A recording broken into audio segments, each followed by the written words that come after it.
Welcome to I dream. నేను మీ సురేఖ. ఈ మధ్య కేరళలో ఒక సంఘటన జరిగింది.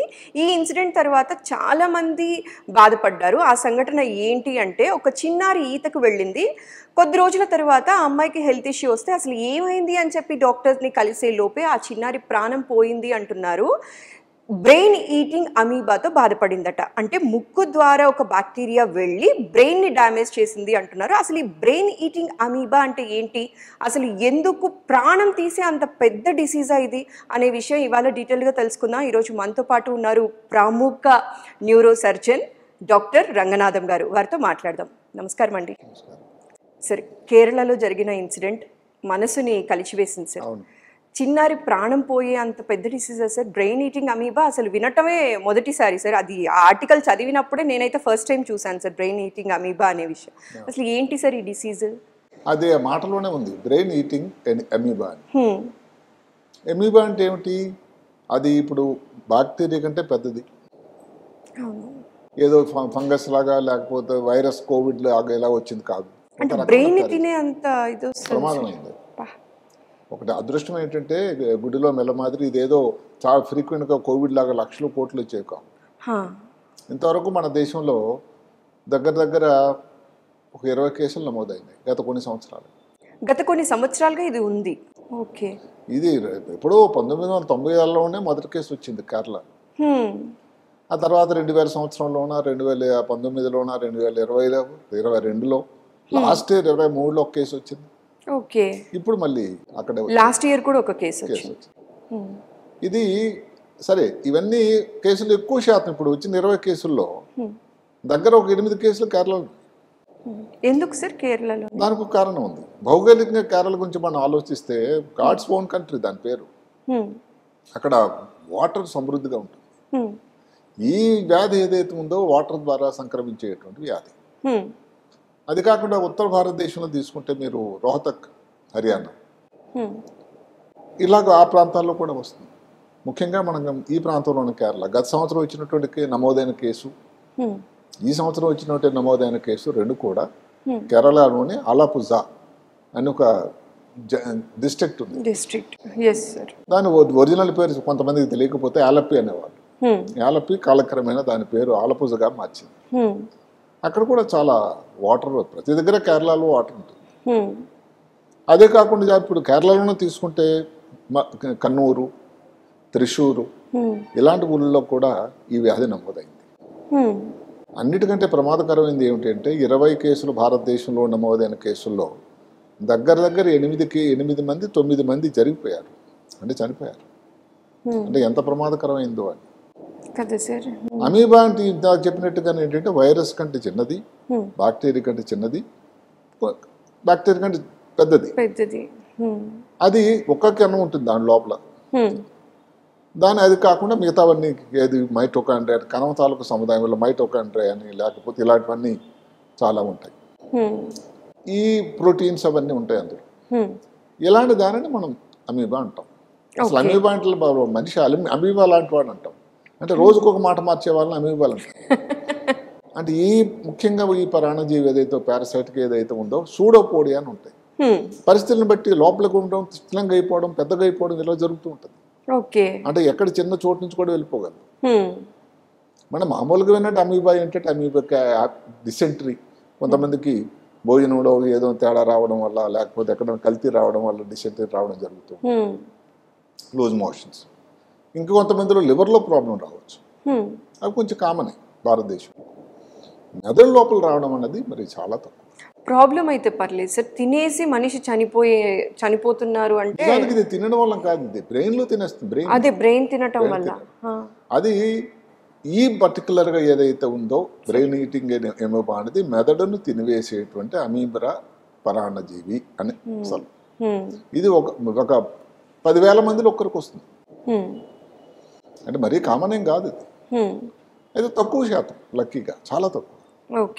ఇప్పుడు ఈ చిన్న బేబీ ఎవరైతే ఉందో ఇక్కడ విచారకరం ఏమిటి అంటే 20 నుంచి లోపల వయసు వాళ్ళు వస్తుందట. ఎందుకో కారణం మనకి ఇంకా తెలియదు, రీజన్స్ తెలియదు. కానీ 20 years లోపు వాళ్ళకి కేసులు నమోదైన 20 కేసులు కూడా తప్పు. ఇంకా చిన్నపిల్లలు ఇంకా విచారకరం. హ్మ్. ఇవి వస్తే లక్షణాలు ఏమిటి? తలనొప్పి, వాంతులు, వాంతి వచ్చేటట్టు ఉండడం, మూర్ఛలాగా రావడం, హ్మ్. అసలు నెమ్మదిగా అసలు స్పృహ కోల్పోవడం, కాలు చేయి పని చేయకపోవడం, హ్మ్. తర్వాత ప్రాణాపాయం రావడం. హ్మ్. దీనిని మా మెడికల్ భాషలో ఏమిటంటే ప్రైమరీ ఎమీబిక్ మెనింగో ఎన్సెఫలైటిస్. అంటే దాన్ని మనం విషదంగా చెప్పుకుంటే సరే. ఎమీబా వల్ల మెదడు లోపల ఉండేటువంటి పొరలు, హ్మ్. దానిని మెనింజిస్ అంటారు. దాని వచ్చిన ఇన్ఫెక్షన్ మెనింజైటిస్ అంటారు. ఓకే. ఎన్సెఫలైటిస్ అంటే మెదడు లోపల వచ్చిన ఇన్ఫెక్షన్. హ్మ్. అంటే ఏమిటి? ఈ ప్రభావం ఎక్కడెక్కడ వస్తుంది? మెదడు పైన ఉండే పొరలు జూరా మ్యాటర్, పయా మ్యాటర్, ఆర్కినాయిడ్ మ్యాటర్ అంటాం. మెదడు లోపల ఉండేటువంటి మెదడు లోపల వచ్చేటువంటి జబ్బు ఒక దగ్గర ఆగడంలా, హ్మ్. అందుకని అంత ప్రమాదం. సార్, ఇది మీరు అన్నట్టు ఈ సిమ్టమ్స్ కనిపించిన వెంటనే కనుక డాక్టర్ని కన్సల్ట్ అయితే ఇమీడియట్గా ఇది హీల్ చేయొచ్చా సార్? ట్రీటబులా? అక్కడే ఉంది దరఖాస్తంతా. ఒకటి ఇప్పటి వరకు కూడా మీరు అడిగిన చాలా సమంజసమైన ప్రశ్న.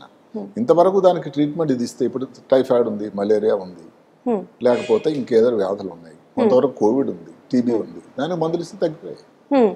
దీనికి అలాంటి మందులు ఇప్పటి వరకు నిర్దిష్టంగా ఈ మందులు ఇస్తే సరిపోతుంది అని లేదు.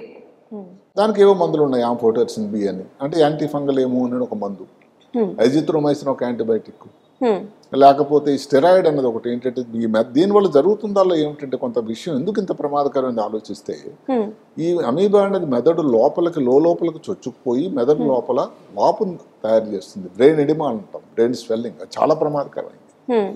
దాని లోపల మెదడు వాపు అంటే ఉండాల్సినటువంటి పరిమాణం అన్నది పెరిగిపోయి దానిలో ఒత్తిడి వచ్చి ప్రమాదం జరుగుతుంది.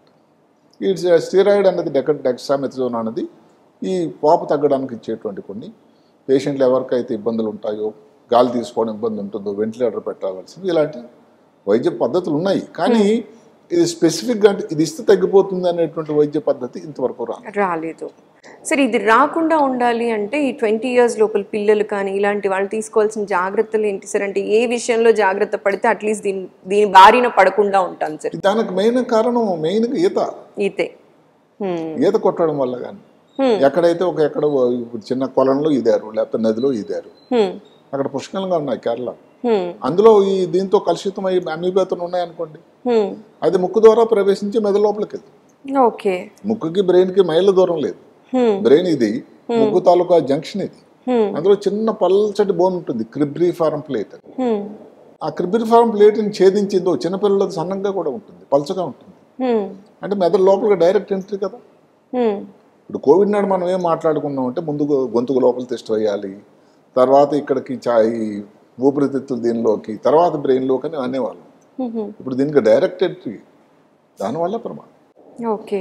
అందువల్ల ఎక్కడెక్కడైతే ఇప్పుడు ఈత కొడుతూ ఉంటావు ఇబ్బంది ఉందో, ఈతలో కూడా ఇంకోళ్ళు చాలా మంది ఏం చెప్తున్నారు, తల లోపలికి దుంచి చేసేది, అది కొంతమంది చేస్తూ ఉంటారు. దానివల్ల ముక్కు లోపలికి నీరు వెళ్తూ ఉంటుంది. ఓకే. కొంతమందికి భారతదేశంలోని అలవాటు ఉంది ఏంటంటే ముక్కు క్లీనింగ్ చేసుకుంటూ ఉంటారు. దానికి ముక్కు లోపలికి వాటర్ పోసి, అది కొంత చాదస్తం అనండి, ఒక ప్రక్రియ అంటూ ఒక రకమైన పద్ధతి చాలా కొంతమందికి ఆ నమ్మకం దానివల్ల చాలా బాగుంటుంది అని. ఈ కలుషితమైన నీరు కానీ ఉంటే ముక్కు లోపలికి ఇలా చేయడం వల్ల ఇబ్బంది. ఓకే. ఈ క్లెన్సింగ్ కోసం ఎప్పుడైతే వాటర్ యూజ్ చేస్తామో ఇది కనుక ప్యూరిఫైడ్ వాటర్ కాకపోయినా మనం మంచిని పోతుంది అప్పుడు కూడా. అందువల్ల ఈ 3 విషయాల దగ్గర జాగ్రత్తగా ఉండాలి. దానికి ఏమిటంటే ఇప్పుడు ఇంకొకటి ఉంది, ఇప్పుడు ఒక చిన్న జలాశయం ఉంది, దాని లోపల పైన ఉండదట, ఇది అడుగు లోపలికి చేరుంటుంది. ఓకే. ఇప్పుడు తల లోపల దించి మునిగి లేచి ఇలా చేసేసరికి ఎక్కడో లోపలికి పోతుంది. అందువల్ల ప్రమాదం. దానికి నేను చెప్పే సలహా ఏమిటంటే ఎక్కడెక్కడైతే ఇప్పుడు కొన్ని జిల్లాల్లో ఉన్నాయి, ఉదాహరణ మీరు కేరళ తీసుకోండి, ఆలపూజ ఉంది, లేకపోతే కన్నూరు ఉంది, త్రిశూర్ ఉంది, ఇలాంటి దగ్గరలో ఏమిటంటే ఎక్కడెక్కడైతే వాటర్ పాయింట్స్ ఉన్నాయో అక్కడ ఒక జాగ్రత్త సూచన లాగా, ఇప్పుడు మీరు రోడ్డు మీద ఉంటాయి చూడండి, ముందు డేంజరస్ టర్నింగ్ ఉంది, జాగ్రత్తగా ఉండండి అని, ప్రమాదాలు జరిగే చోటని అలా చెప్పాల్సిన అవసరం వచ్చింది. మీరు అడిగినట్టు కేరళలో ఎందుకు జరుగుతున్నాయి, నీళ్లుండే ప్రదేశాలు మిగతా దగ్గరలో కూడా ఉంది కదా, ఎందుకో మరి మిగతా దగ్గరలో కాదు నమోదు కాల. అసలు ఎప్పుడు కోవిడ్ నుంచి ఇదే స్టోరీ. కోవిడ్ మొట్టమొదటి కేసు ఎక్కడ కేరళలో వచ్చింది, తర్వాత స్వైన్ ఫ్లూ, మంకీ పాక్స్, ఇంక మీరు ఏదైనా చెప్పండి, బ్లాక్ వాటర్ ఫీవర్, అది ఎందుకు మరి భౌగోళికంగా మరి అక్కడ చాలా ఎక్కువ ఇవన్నీ. అందువల్ల ఎక్కడెక్కడైతే ఇలాంటి ప్రమాదాలు ఉండేదానికి ఆస్కారం ఉందో ముందు జాగ్రత్తగా ఇవన్నీ చేయాలి. ఇప్పుడు ఈ నోస్ ఏదైతే ముక్కు క్లీనింగ్ అన్నది కొంతమందికి అలవాటు ఉందో కొంచెం వేడి చేసి అంటే 50 డిగ్రీల సెంటిగ్రేడ్ చేసి ఒక 5 నిమిషాలు చేస్తే ఈ అమీబా నశించిపోతుంది. కొంచెం చల్ల చేసిన తర్వాత వాడండి. ప్రతిదానికి ఒక ప్రత్యామ్నాయం ఉండదు కదా జీవితంలో. అలాగే మామూలు చల్లనీరు ఏదో తొందరలో ఉండి ముక్కులో కనుక వెళ్ళిందంటే అది ఊరుకోతుంది, ఇబ్బంది పెడుతుంది. ట్రీట్మెంట్ కూడా లేదు. డయాగ్నోస్ అన్నది మీరు అన్నారు, అక్కడ ఏంటంటే డయాగ్నోస్ అన్నది అంత సింపుల్ కాదు. ఇప్పుడు ఉదాహరణకు హైదరాబాద్లో ఇలాంటి ఇబ్బంది రాకూడదని కోరుకుందాం, అంత వాటర్ కూడా లేదు మనకు అదృష్టం. ఇప్పుడు ఇక్కడ కానీ ఎవరికైనా వచ్చింది అనుకోండి, డయాగ్నోస్ అన్నది కష్టం అవ్వచ్చు. ఎందుకు ఇక్కడ ఎవరిని చూడటం లేదు మనం. కేరళలో కానీ కనీసం ఎక్కడెక్కడైతే ఏ ప్రాంతాల్లో ఈ జబ్బు ఆల్రెడీ వచ్చినటువంటి సూచనలు సంఘటనలు ఉన్నాయో ఈ జబ్బు అవ్వచ్చునేమో అని ఒక ఆలోచన పెట్టుకొని ముఖ్యమైన పరీక్ష చేయాల్సింది ఏంటంటే వెన్ను నుంచి నీరు తీయటం, సిఎస్ఎఫ్ అంటాం. చేస్తారు. సిఎస్ఎఫ్ అంటాం, సెరెబ్రోస్పైనల్ ఫ్లూయిడ్. అందులో ఈ మైక్రోస్కోప్ కింద పెట్టి ఈ అమీబా తాలూకా ట్రోఫోజైట్స్, సిస్ట్స్ అని కనబడతాయి. అది చాలా ఎవరో మైక్రోబాలజిస్ట్ ఈజీగా చెప్పగలరు. అది కానీ ఉన్నట్టయితే ఇది ఈ బ్రెయిన్ బీటింగ్ అమీబా ఉంది అని దానికి ముందే కానీ జాగ్రత్తగా టెస్ట్ ఇది చేసినట్టయితే మందులు స్టార్ట్ చేస్తే ప్రమాద పరిస్థితి నుంచి బయటపడే అవకాశం ఉంది. ప్రాబ్లం వల్ల ఎక్కడంటే పూర్తిగా స్పృహలో కోల్పోయిన తర్వాత కానీ వెంటిలేటర్ మీదకి వెళ్ళిన తర్వాత కానీ ఫిట్స్ రిపీటెడ్గా వస్తున్నప్పుడు కానీ డయాగ్నోస్ లేట్ అయితే ప్రమాదం చాలా ఎక్కువగా ఉంటుంది. సో లేట్గా కాకుండా ముందే కనుక తెలుసుకుంటే కొంతవరకు. అదే కాకుండా ఇప్పుడు అవగాహన అనేది ఇప్పుడు మాటకి ఏదో రేర్ ఫీవర్ ఉంటుందండి అమెరికాలో. మేము స్టూడెంట్లుగా ఉన్నప్పటి నుంచి అదే వింటున్నాం. క్యూ ఫీవర్ అంటారు, రాకీ స్పాటెడ్ మౌంటైన్ ఫీవర్ అంటారు. అది భారతదేశంలో ఎక్కడ చూస్తామండి. మరి వాళ్ళకి టీబీ అన్నది పెద్ద కష్టమే. ఓ టీబీ అని ఉంటే పెద్ద ఆశ్చర్యపోతారు, ఎందుకంటే ఆ దేశంలో లేదు టీబీ. భౌగోళికంగా కొన్ని జబ్బులు అక్కడ ఉన్నాయి.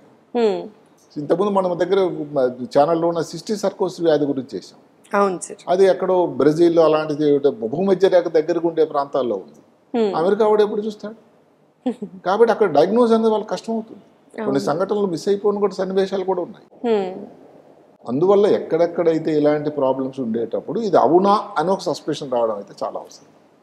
చిన్నపిల్లలు తలనొప్పి ఉంది, వాంతి ఉంది, జ్వరం ఉంది, మంచిగా లేరు, ఏ మందులు కూడా సెటిల్ కావటం లేదు, తొందరగానే ఒకసారి మెల్లో నీరు తీసి అమీబా ఉందా లేదా అని చూడాల్సినటువంటి అవసరం ఎంతైనా ఉంది. సార్ నిజంగా ఈ బ్రెయిన్ ఈటింగ్ అమీబా గురించి తెలిసినప్పుడు ఒక చిన్నారి చనిపోయింది దీని కారణంగా అని తెలిసినప్పుడు చాలా భయం వేసింది సార్. మీరు చెప్పిన తరువాత ఎలా జాగ్రత్త పడాలి, ఏ విషయాల్లో జాగ్రత్తగా ఉండాలి అనే అంశం మా ప్రేక్షకులందరికీ కూడా సవివరంగా తెలియజేశారు. కొంతమంది హైఫై స్విమ్మర్స్ వాళ్ళు ఉంటారు. అవును సార్. వాళ్ళకి నేసల్ క్లిప్స్ అని వచ్చాయి. అంటే నోస్ రెండు క్లోజ్ చేయడానికి రబ్బర్తో తయారు చేసిన ఒక క్లిప్ పెట్టుకుంటారు. సో దానివల్ల ఇబ్బంది అనేది ముక్కు లోపల పోదు కాబట్టి ఎంట్రీ రూట్ అదే. ఎంట్రీ రూట్ ముక్కు నుంచి బ్రెయిన్ లోపలికి. సో ఏ మాత్రం నెగ్లిజెన్సీ లేకుండా ప్రొఫెషనల్ స్విమ్మర్స్ అందరూ కూడా ఇది యూజ్ చేయాలి, అలాంటి ఇబ్బంది లేకుండా ఉంటుంది. సో వీళ్ళకి కూడా ఒక మంచి మెసేజ్ సార్, ఎవరైతే ప్రొఫెషనల్ స్విమ్మర్స్ ఉన్నారో వీళ్ళు కూడా జాగ్రత్త పడి కనుక ప్రికాషన్స్ లాంటివి తీసుకుంటే ఖచ్చితంగా దీని బారిన పడకుండా. ప్రొఫెషనల్ స్విమ్మర్స్ అంటే అందరూ మనం తిట్టుకుంటారు, ఎక్కడో అసలు వ్యాధి లేని దగ్గర ఇది రావడానికి ఆస్కారం లేదు.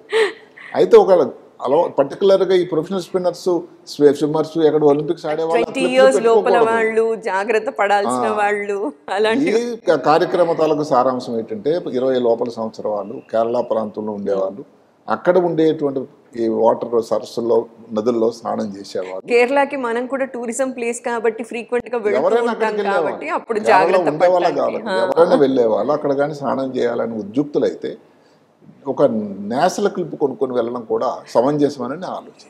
సో ఒక నాజల్ క్లిప్ అనేది యూస్ చేస్తే పెద్ద కాంప్లికేషన్స్ కి వెళ్ళకుండా జాగ్రత్త పడటం. Thanks for your valuable time sir. ఇవాళ మాకు తెలియని విషయాన్ని చాలా సవివరంగా తెలియజేశారండి. నమస్కారం సార్. నమస్కారం.